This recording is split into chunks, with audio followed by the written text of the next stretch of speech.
সম্মানিত আশেকে রাসূল জাকের ভাইরা, সামনের আর বেশি দিন কিন্তু বাকি নেই। আমাদের আশেকে রাসূলদের সবচেয়ে আনন্দের মাস অর্থাৎ মহান মুর্শিদের শুভ জন্মদিনের মাস আমাদের মাঝে শুরু হতে যাচ্ছে।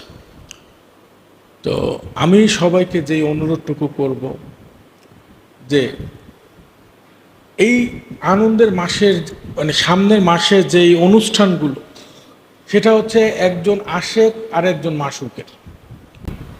তো এই যে সামনে ডিসেম্বর মাসটা আসতেছে, আমি আপনাদের সবাইকে বলবো, দেশের যে অবস্থা মালিক যদি দয়া করে এর মধ্যেই যেভাবে আল্লাহ দয়া করে সুযোগ করে দেয় আমরা অনুষ্ঠান করব, যেভাবে আল্লাহ দয়া করে সুযোগ করে দেয়।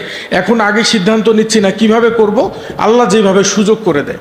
কিন্তু আমি আপনাদের সবাইকে বলবো, আমাদের ডিসেম্বরের 1 তারিখ থেকে, কি বলে জানি 31 না, পুরোটা এলাকায়, যার যার বাড়িতে, যার যার মহল্লায়, যার যার খানকায়, যার যার মজলিসে প্রত্যেক দিনই, যেমন আমরা যদি একটা টার্গেট করি যে ডিসেম্বর মাসে আমাদের কোনো না কোনো বাড়িতে মিলাদ থাকবে, এটা কি সম্ভব? আমরা পুরাটা মাস আমরা যদি মুর্শিদের আল্লাহর শুকরিয়া করলাম, রাসূলের উপরে দুরূদ পড়লাম, যেন এই মুর্শিদের জন্মদিনটার আনন্দটা আমরা পুরোটা মাস কি করতে পারবো না?